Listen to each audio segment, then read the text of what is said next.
And they developed these techniques specifically to enable them to control larger countries and sometimes to destroy larger countries. And the way they do it is called the balance of power, where they get larger countries to oppose each other and to fight each other and to exhaust their strength by fighting each other, while the British kind of play a middleman role, as supervising everything and in some ways manipulating both sides. Hoy entrevistamos a Richard Poe, quien sostiene que Wikileaks y Julian Assange fueron creados por la inteligencia británica y que todo parte pues de su actuación para influir en las elecciones kenianas de 2007, apoyando al candidato Odinga y favoreciendo por supuesto al Reino Unido. Todo esto con la coordinación de la red de George Soros. También sostiene que muchos acontecimientos geopolíticos como el globalismo y las revoluciones de color tienen orígenes británicos y están destinados siempre pues, a controlar naciones poderosas, en este caso como Estados Unidos y China, mediante sofisticadas técnicas de manipulación, de alianzas y de finanzas.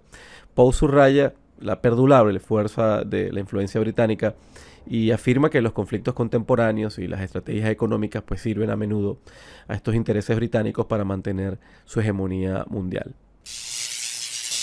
Bienvenidos, queridos amigos, pues hoy tenemos la visita especial de Richard Poe. Richard, como saben, es un autor y periodista galardonado. Es conocido por ser varias veces autor bestseller del New York Times. Ha escrito ya pues unos cuantos libros extensamente sobre temas como negocios, ciencia, historia y política. Es un experto en el tema del Reino Unido. Y entre sus obras más destacadas pues se encuentran The Shadow Party, que lo escribió con David Horowitz, y The Instant Factor con Wim Wagner. Aparte pues ha sido parte de varios medios, ha sido editor senior de varias revistas y ha sido reportero del New York Post. Acaba de escribir un libro fascinante sobre cómo el comunismo realmente es una producción británica y no de los judíos. Y bueno, hoy va a estar con nosotros. Antes de empezar con la entrevista te ruego que actives la campanita. Esta va a ser una entrevista extraordinaria donde nos va pues a comentar muchas cosas de muchísimo interés, sobre todo de lo que yo denomino el imperio del mal. Hay que verla con detenimiento y quizás hasta 2 o 3 veces, ¿no? Extraordinaria. Entonces, recuerda, activa la campanita, seguramente estás suscrito al canal, pero no te llegan las notificaciones porque la campanita pues no está activa. Bueno, arrancamos. Mr. Richard, you conclude that WikiLeaks was initially used by the British Secret Services as a platform to instigate the Kenyan election crisis. It suggests that Assange was recruited and manipulated by these services to serve as an agent of influence for the British Empire. Can you help us understand how you came to those conclusions? Well, Assange himself boasted about actually changing the result of Kenya's election in 2007. And this was just after he started WikiLeaks. It was only registered just a few months before. And then the Kenyan, let's call it a color revolution, occurred in 2007. And Assange personally took credit for it. He said that it was all him. He boasted about it in interviews, and one in particular in the UK newspaper, The Guardian. So how did he do this? Well, in fact, he was exaggerating. He didn't do it single-handedly. He helped to do it, but he had to work together with the British government and with the NGO network of George Soros. And they're the ones actually who did it. They're the ones who did the hard work on the ground that Assange took credit for. So the fact that Assange boasted about that and claimed that he and WikiLeaks had accomplished that, I think is very strong evidence that he was very well aware that his efforts were coordinated with these other players. And I'll name the British Foreign Office, another British government agency called DFID. I forget what that stands for, the Department for International Development, I think.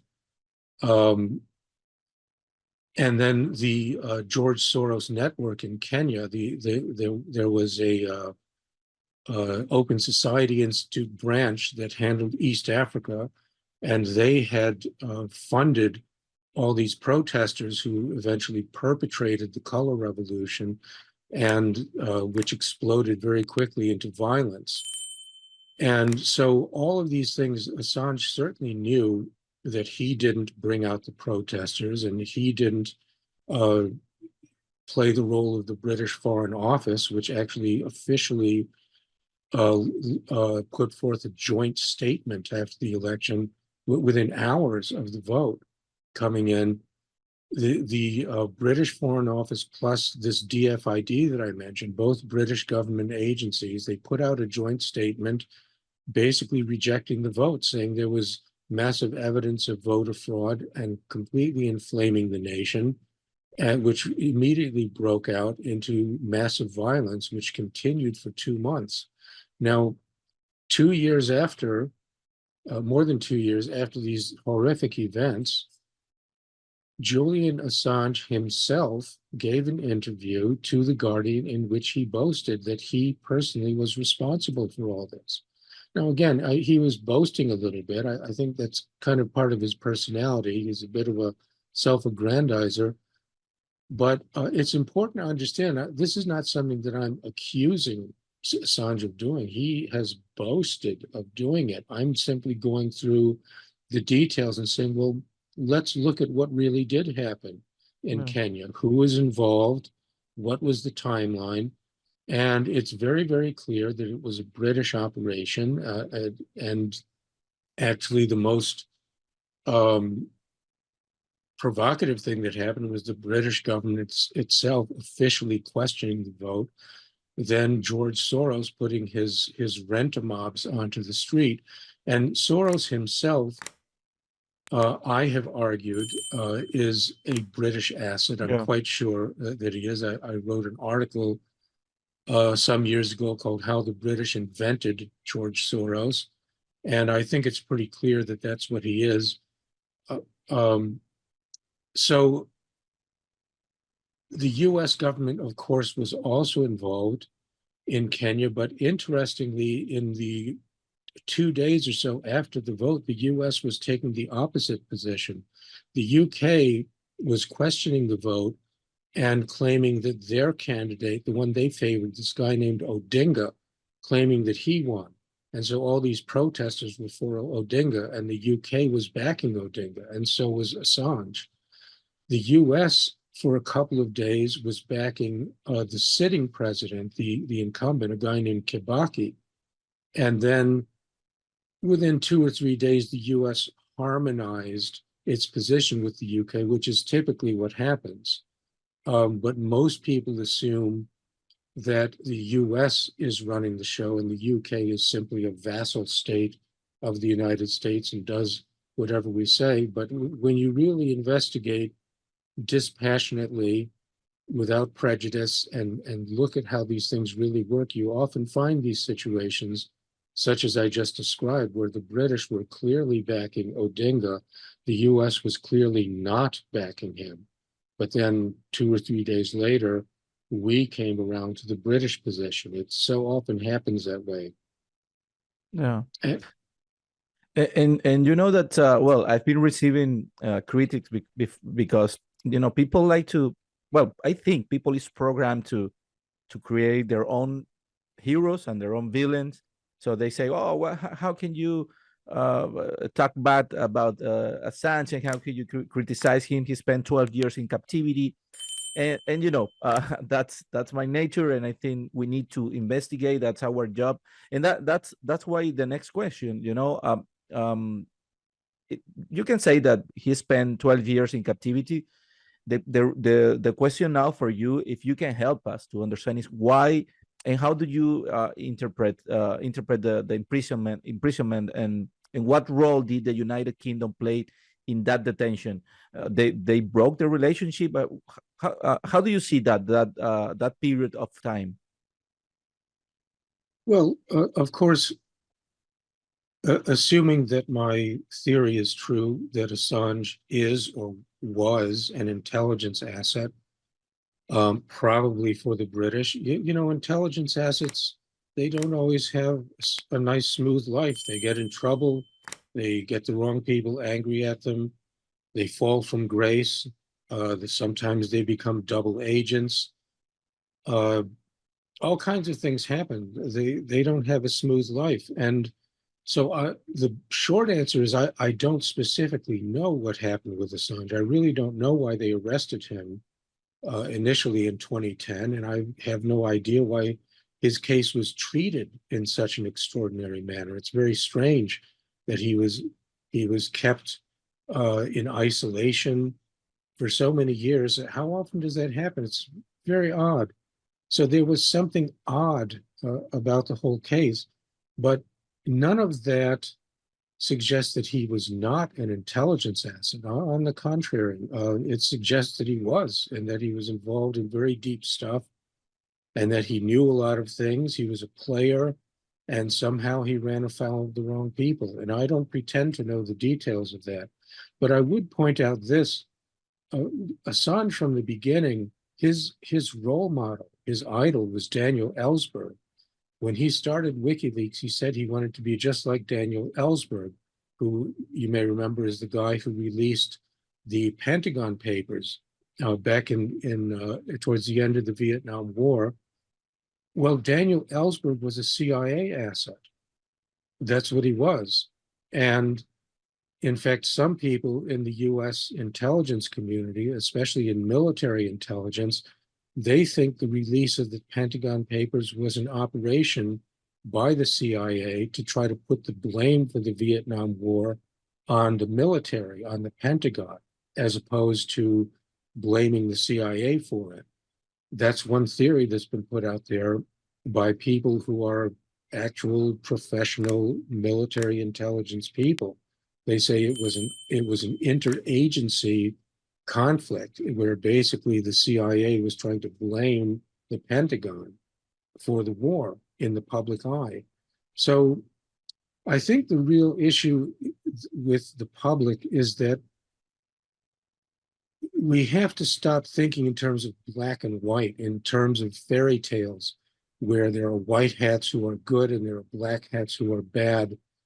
Real life in the adult world, let's call it, it's not like Star Wars. It's not like a fairy tale.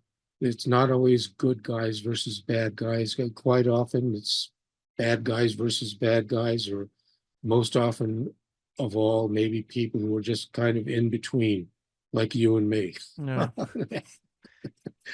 Yeah, you're right. And you know that this subject really interested me because all it seems that everything behind this is UK, and I'm always interested to know why UK is always there. You know, like messing with things and trying to end things to start revolution. And that's why it's my next question. You know, you make a strong case, and because you're an expert, real expert in this matter, no? You make a strong case for the fact that the color revolutions and communism were created by the British secret services as a technique to defeat larger, more populous nations from within.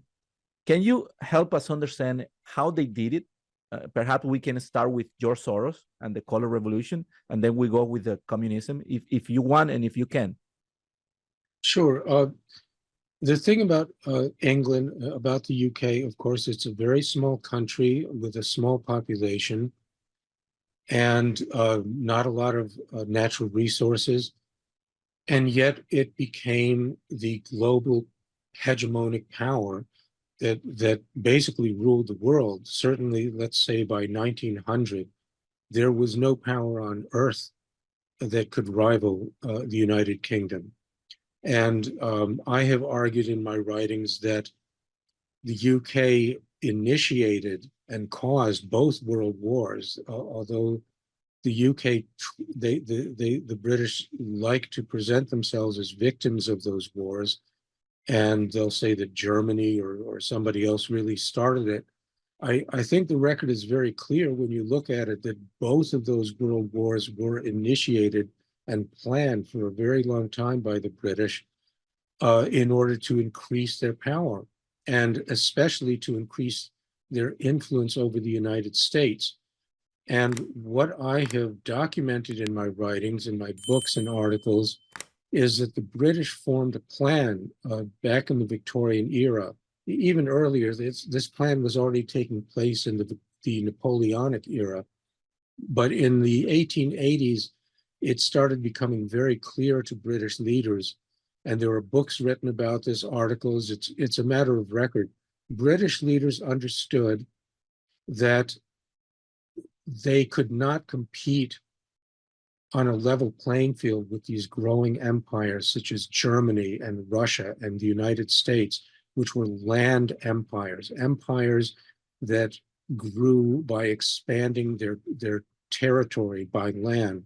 The British understood they were vulnerable because their empire was spread all over the world, and it was very difficult to defend, very difficult and costly, even with the Great Royal Navy.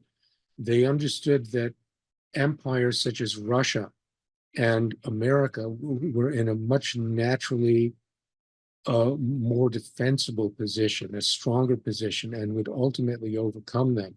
So the British adapted to that by forming a plan which was to merge with the United States, to reach out to the United States and to merge.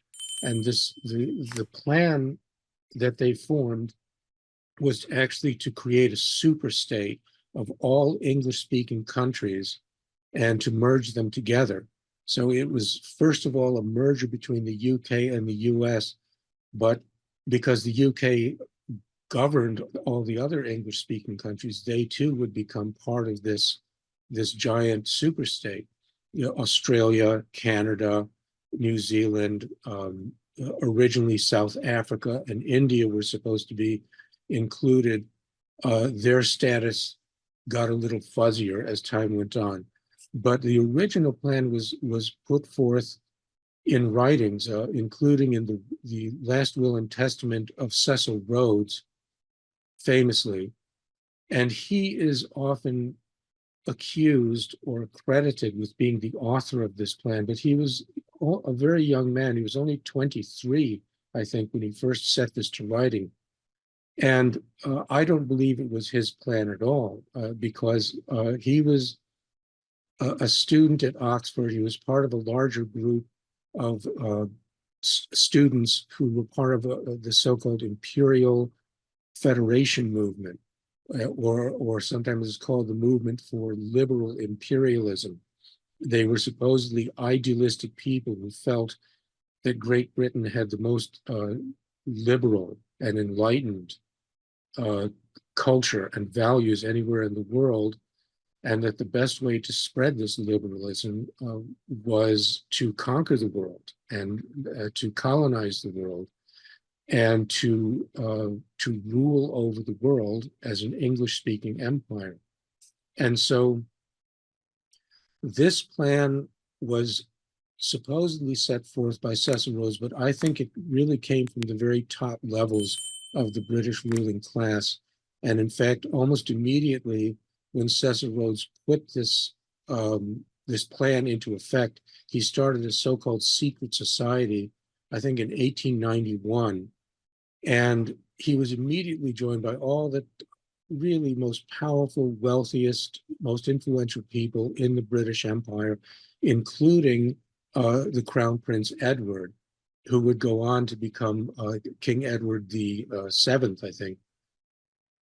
So he was the Crown Prince. He was going to be the King of England, and he was one of the three founding members of this so-called secret society of Cecil Rhodes, which eventually came to be called the Round Table.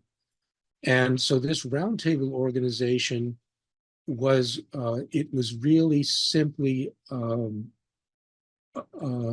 sort of working group that enabled the British establishment to focus on this goal of reaching out to all the English-speaking countries and getting them to cooperate with each other and to essentially merge together into a single state. And it goes through many different phases. At first, there was the League of Nations. The American people rejected that. The US Senate voted against it. But then finally, after World War II, and all the pressures that were created on us by World War II, we Americans finally agreed to this British plan of global government and joined the UN, and then eventually in 1949 joined NATO, made the Five Eyes Intelligence Treaty with the five English-speaking countries, again, that original idea. So this merger of all the English-speaking countries, it really happened. And not only are we now joined, all the English-speaking countries are joined in a permanent military alliance, a permanent intelligence alliance, but the whole world has now become basically an English-speaking world, just as Cecil Rhodes and the Crown Prince Edward and all these founders of this imperial federation movement had originally envisioned. And their greatest achievement is that the United States has been brought into this completely British plan and this British infrastructure and is cooperating with the British, something that never, ever would have been conceivable in the 19th century, when there was actually tremendous hostility, continual hostility between the US and the UK, where the US saw correctly that the UK was a continual threat against our independence because they were constantly meddling, waging a trade war, economic warfare against us, and were in a very powerful position to do it at that time. So it was really a huge change that and a great victory for the British and for these imperial activists. It was a tremendous victory that they got the United States to go along with this crazy plan. And now we are living that plan. And a big part of the plan, the way the British play it, is to pretend it was all the Americans' idea, which is an extraordinary flip-flop of propaganda. And so most people today think that President Woodrow Wilson of the United States was the father of globalism and that his idea was to form a League of Nations. It's absolutely not true. Woodrow Wilson was a puppet of British intelligence. His chief advisor, a guy named Colonel Edward House, was a British agent who reported directly to Sir William Wiseman, who was the station chief for British foreign intelligence in the United States. They ran Woodrow Wilson as an asset. They reported back to Sir Edward Grey, the foreign secretary in Great Britain. And in this captured White House, this Woodrow Wilson White House that had been captured and penetrated by British intelligence, this is where all the changes happened in our government that have been so destructive to our independence ever since. In 1913, the creation of the Federal Reserve, which was done under the personal supervision of this Colonel Edward House. And finally, the entry of our country into World War I, which Americans were totally against. And then they tried to get us to join the League of Nations. And Woodrow Wilson had actually announced that it was his idea and urged Americans to join the League of Nations, but it was not his idea. The British had planned this League of Nations as early as 1815, after they defeated Napoleon. And they were continually talking about it. They called it a peace league. They called it by other names. But in, I think it was in 1915, in the middle of World War I, but long before the US had joined the war, the British Foreign Secretary, Sir Edward Grey, wrote a letter to Colonel House, who was a British agent, as I mentioned, saying, we really want to get this peace league going, this League of Nations, but we think it would look much better before the world if the proposal came from an American president. Do you think you can get President Wilson to propose this idea and pretend it was his?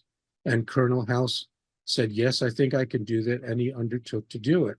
And that's exactly what happened.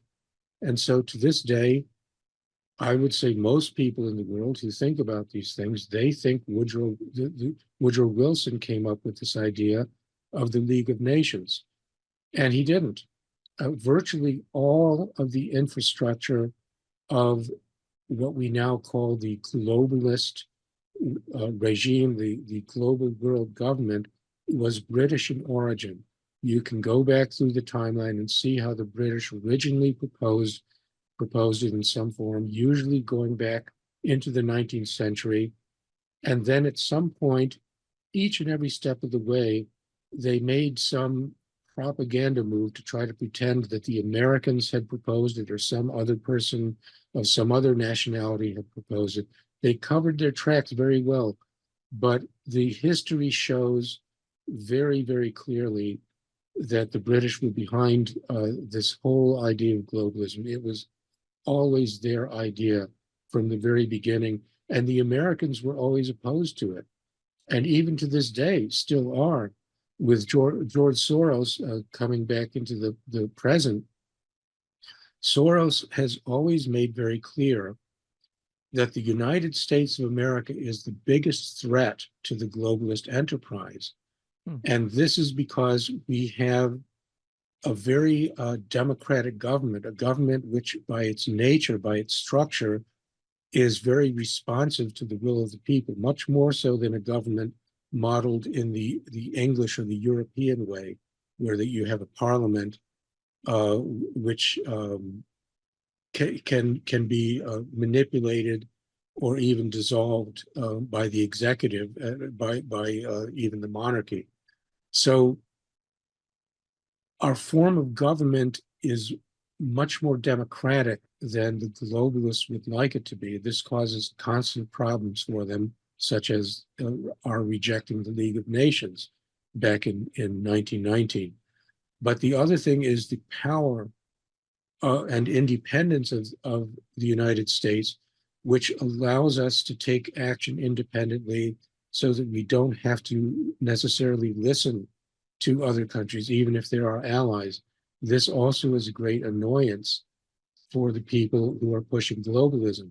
And so humbling the United States, weakening the United States, and now breaking up the United States, we have this movement now that's being very well funded called national divorce, where they want to split up the United States into little pieces. These types of initiatives always come from the globalist center, which is the UK and London. And they have been pushing this agenda for more than 100 years. In the Civil War, which was actually caused by England, they actually provoked the American Civil War through intelligence activity. And their goal, as a matter of record, I wrote an article about this called "How the British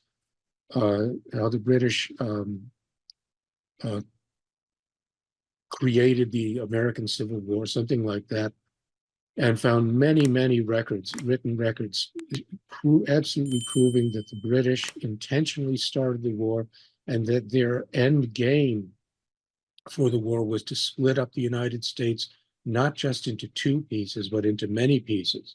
They made a deal with the southern states saying, oh, you can have a confederacy, but they had no intention even of allowing the South, the Southern Confederacy, to remain together. They were going to split up the whole country in many pieces.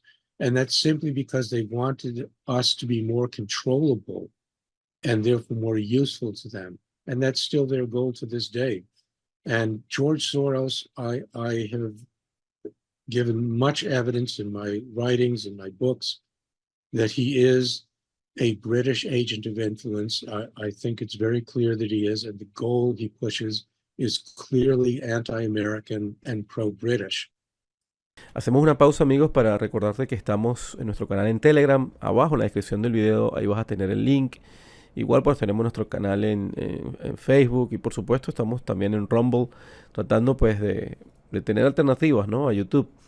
Tenemos por supuesto aquí en el Mercurio herramientas para ti que yo siento que son herramientas muy valiosas, como el grupo de los 50 y nuestra asesoría personalizada. Y estamos permanentemente pues haciendo seminarios para tratar de entender un poco lo que viene, ¿no? En el caso del Grupo 50 y las asesorías personalizadas son dos maneras prácticas para que te sigas preparando, en especial sigas preparando a tu portafolio, a tu capital de riesgo y trates de sacar pues oportunidades en estos eventos de crisis que se están generando y los que vienen y tomes provecho, ¿no? También eso es muy importante. Recuerda que todo esto lo vas a encontrar en el mercurio.com. Ahí hay lecturas gratuitas todas las semanas, lecturas muy valiosas. Y también pues aquí en la descripción del video, en los comentarios fijados.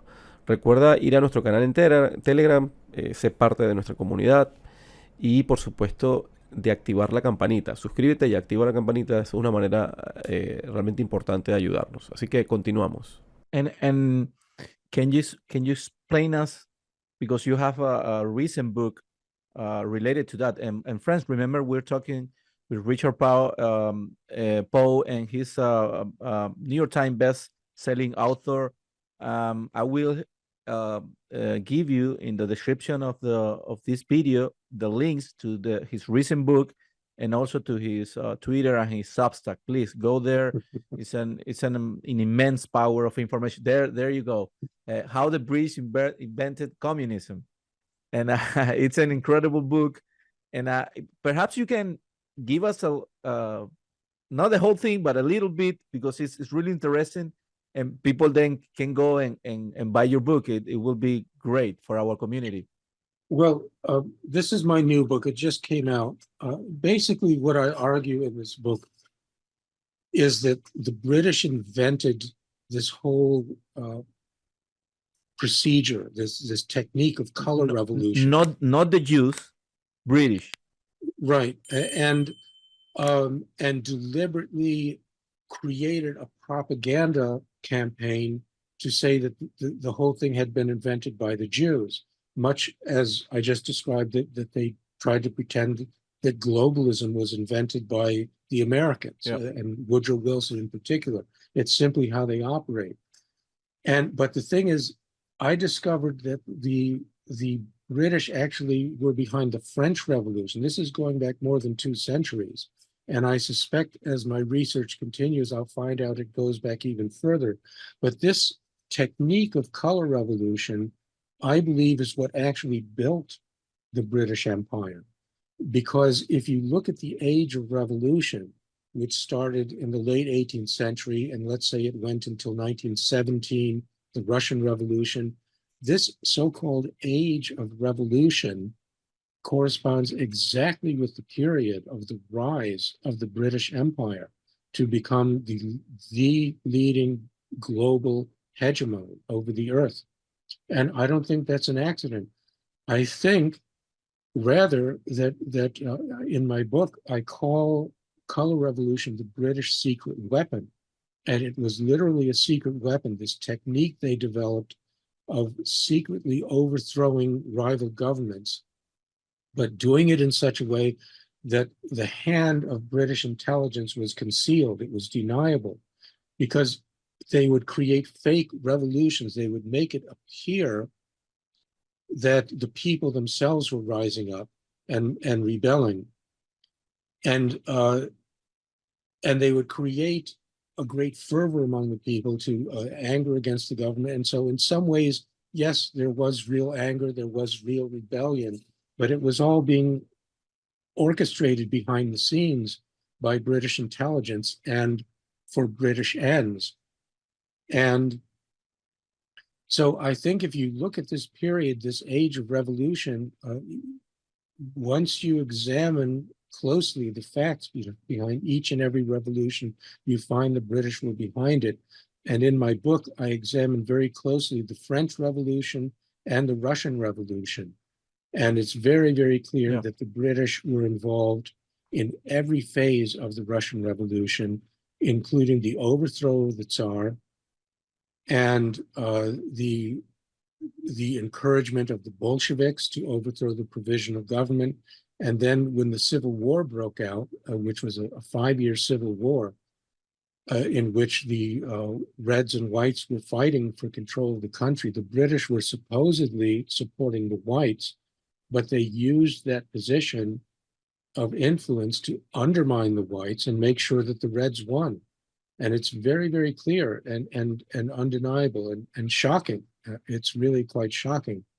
So this power to create fake revolutions, to overthrow governments, to basically make governments disappear, governments that you don't like, governments that are opposed to you or inconvenient to you for some reason, to simply make them vanish into thin air. This is a power that the British, I believe, have been exercising for more than 200 years and maybe longer. And it is the science of color revolution, which they have now shared and taught to their allies, us, the United States. Most people in the world think that the US is responsible for all these color revolutions, that we invented it and that we're the ones who run it. But I think it's just like everything else in this globalist enterprise. I think the British are running it. And going back to the U.S. thing, you argued that Britain managed to implement this state plan, effectively controlling the United States through permanent military and economic treaties, and using the power and wealth of the United States to maintain its own global control. Okay, basically, what the United Kingdom, basically what they done is they has been infiltrated the US and managed it in the shadows. Does that trend continues to this day? It's still very strong. That's the question. And another question is it would be the same effect with a guy like Biden or a guy like Trump in power? It doesn't matter. I don't know if you understand the question. I think I do. You're just asking, do they still have that kind of control today, and how do they do it? Yeah. How can they manage? And this is what most people find very difficult to understand, because they think, well, England is just a little country and the United States is so big. But England was always a little country. It's not any smaller today than it was 300 years ago. It's exactly the same size. And they developed these techniques specifically to enable them to control larger countries and sometimes to destroy larger countries. And the way they do it is called the balance of power, where they get larger countries to oppose each other and to fight each other and to exhaust their strength by fighting each other, while the British kind of play in a middleman role, supervising everything and in some ways manipulating both sides. And I talk in my book about how they did this after World War II, how Winston Churchill personally, he saw the US and the USSR as being a threat. Once they had gotten rid of Germany, he said, well, we're going to be stuck between two great powers, the US and the USSR, and that's very dangerous for us. And so they created the Cold War. They simply pitted the US and the Russians against each other and encouraged them to fight. And that's still going on to this day. So your question of, well, are they still doing it to this day? I would say yes, because the infrastructure they set up is very powerful. The UN, the World Bank, the World Trade Organization, all of these, the World Economic Forum. I showed in my book how the World Economic Forum was directly descended from this roundtable group that I told you about. That Klaus Schwab was appointed and mentored by Henry Kissinger. Henry Kissinger was appointed and mentored by a guy named William Yandell Elliott, who was an American, but he was recruited by the British back in World War I, and he was one of the early members of this roundtable movement. And so the way the British get this kind of power is it's partly through manipulation of the usual sort, through intelligence agencies, through blackmail, through recruiting key people, infiltrating, economic warfare, punishing countries that don't cooperate with economic hardship, turning one country against another. It's partly through that. And if you are sufficiently ruthless and Machiavellian and skillful at doing that kind of thing, at turning countries against each other, at being treacherous in that way, if you've been doing it for many centuries and you're good at it, it's very, very effective. But also, there is the bond of language and ethnicity, which also helps them, because there's a reason they started with the English-speaking countries. They said the English-speaking world is going to be the nucleus of authority, one of them wrote, over this globalist system they were trying to set up. And that's because all of these English-speaking countries, including the US, are former British colonies. And our ties to Britain are very deep. They're very old. They go back hundreds of years. And there is a natural infrastructure. There's a natural enmeshing of important families, intermarriage of important families over many, many generations. And there's the natural kind of colonial attitude. The colony admires the mother country and sees them as having high status, and sees, for instance, Americans see the way that British people speak English as being a better way, that's a better English, it's superior to ours.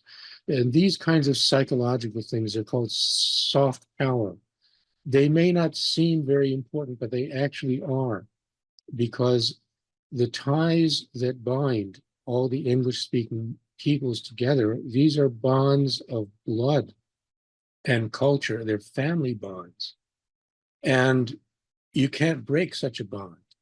And this is the bond that the British have used, along with all these other tricks that I've described. They approached this whole project very, very shrewdly, and I have to say successfully. It worked. The world that they envisioned back in the 1880s and 1890s, this is the world we live in today. Yeah, and it's a shame because the states. Well, actually, I always tell this to my people in our channel, and I tell them, look, guys, the states, they're not our enemy. We can wish them the worst. We can wish them total war or civil war for them. If they're not in order, we're not in order in Mexico or in Venezuela or in South America. So we need to understand they are infiltrated. They need patriots that regain power and make the Constitution again great. But basically, and I want to ask you, Mr. Richard, about basically China. No, you also argue that the British leaders, such as Lord William Rees-Mogg, promoted Western investment in China to turn it into a superpower that could rival the United States. And this policy has resulted in the straightening of China, creating a new global power, and also, of course, dynamic that favors British interests by balancing power between larger nations. Can you give us detail of how you achieve such a monumental goal? Because now it seems we are in the verge of a big war, and these two big rivals, the States and China, and we need to understand why. And if you say that China is a creation also of the modern China, this big industrial machine is an invention of the British. This is really important for us to understand. Can you give us details, please? Sure. First of all, it's important to understand that British always exercised control over China since the old colonial days. They never made China a formal colony of Great Britain, but they made sure that the Chinese government was always answerable to them. They fought 2 opium wars against the Chinese government to force them to accept opium. And then they set up their headquarters, the British, in Hong Kong. And from that perch, they not only controlled all of China, but they also controlled the other colonial powers. Of course, China at that time was very weak and was split up into zones of influence by other colonial powers, but they all had to obey the British. The British were in charge of the whole show. So it's important to understand that the British have always controlled China since the colonial era began. And they have always regarded it as their special possession. They're very fond of China. And so now what they're doing is raising up China in a balance of power move to be a rival to the United States in the typical way that I described, with this balance of power doctrine, which is the heart and soul of how Great Britain makes its way in the world. And back in the 1990s, as you mentioned, a man named Lord William Rees-Mogg, who was a very influential British journalist, but also much more than a journalist, a very powerful figure in the government, a close family friend of the British royal family, and also a close friend and business partner of Lord Jacob Rothschild, who died recently. So this man, Rees-Mogg, I call him a bridge between worlds, because he had great involvement with the financial world in the city of London and in Hong Kong. He had tremendous interest in Hong Kong and China, and also with the aristocracy and with the royal family, and also with the United States. He kind of specialized in coming to the United States and pretending he was on our side. During the 1990s, he actually set up all kinds of publications and infrastructure to go against Bill Clinton, and he was presenting himself as somebody who was trying to end the Clinton corruption. So he was this kind of guy. He was a real operator, playing people off against each other. But in the early 90s, he wrote a number of articles in the Times of London, basically calling on the global financial community to invest in China for the specific purpose of building up China to be more powerful than the West and the whole West put together, but especially the United States. He called for this expressly and explicitly. And he said that George Soros and his quantum fund would be especially useful in transferring, let's call it dark money, untraceably into China. Fascinating things that he said. And the fact that a man at his level and in a newspaper of such importance, the Times of London, would call for building up China in order to be more powerful than the United States. Now think about that. You would think people in America, journalists in America, would object.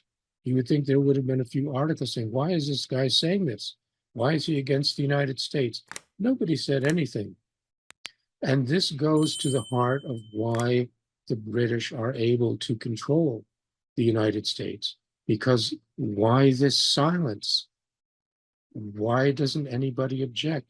Because that's how the special relationship works. The British will say the most outrageous things like that. And in the United States, it's the sound of one hand clapping. Nobody says a word against the Brits, ever. Nobody says anything against them, ever. And that's really how it is.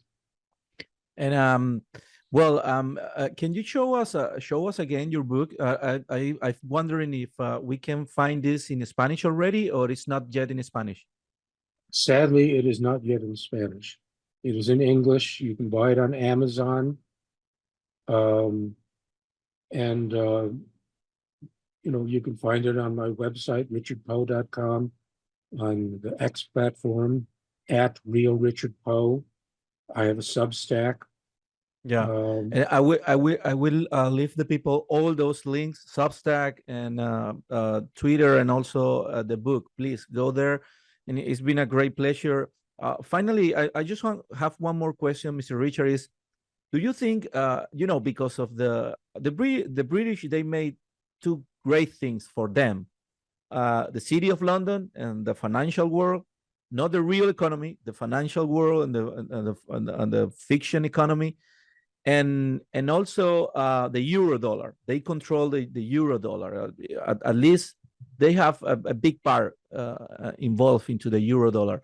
And do you think this globalist idea of the CBDCs, the central bank's digital currency, come from any conceptual or material source related to the United Kingdom? I haven't researched the source of that, but I would assume it's coming from them because they run the show, in my opinion. I'm quite convinced of that from many years of research. But even more than that, the World Economic Forum is pushing that very hard. And that is definitely, as I mentioned before, an outgrowth of the British Roundtable movement. There's no doubt about it. You can follow the historical timeline exactly.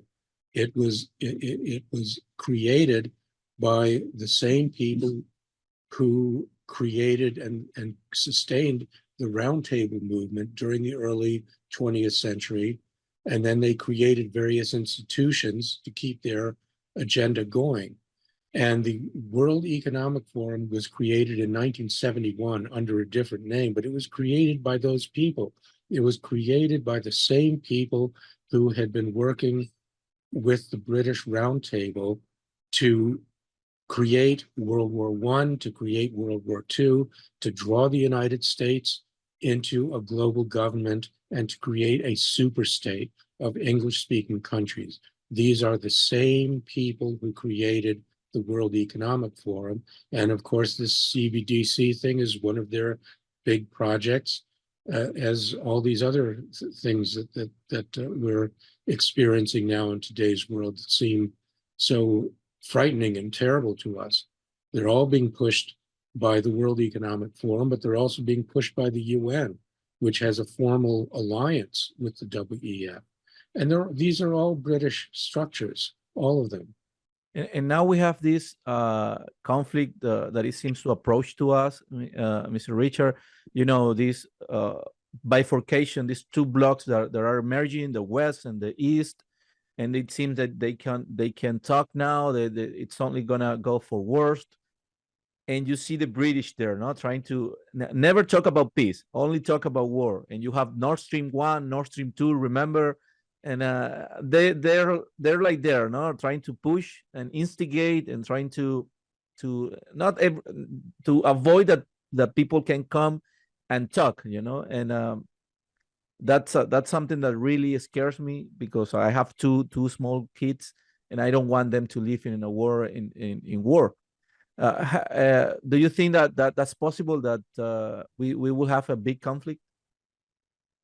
Well, they obviously are pushing for that. I really don't have a solution to that. That's on, I guess, on the list of things that's way out of my control. Yeah. My naive view as a writer and a journalist is just, I just No, but continue I'm telling you, because you found evidence that the World War I and World War II were their creation. Yes, UK absolutely. creation, and perhaps they like a World War III also. Of course. Oh, yes. I didn't understand that was your question. Yeah, yes, I think it's very clear. I mean, you can see how they're pushing all the hot spots in the world. The British are right in the middle of it, and they're the ones who are pushing it the most aggressively. There's no question. Well, thanks, Mr. Richard. Thank you so much for your time. It's been a pleasure and honor. I'm pretty grateful that you've been here. And remember, guys, you will find his Substack and the recent book. The links are going to be there, so go there and find and read. Please read. This book is amazing. And thank you, Mr. Richard. I will ask you for a final salute to our people, and that's it. Okay, well, I thank you for having me on your show. It's a great honor, and I thank the Mexican people for listening to me. I thank you for your interest in my work. God bless you all. Well, thank you guys. If you like this content, remember to share it and also to give us a thumb and subscribe to the channel and activate the little bell, please. That's very important. Thank you so much, and we'll see you next week.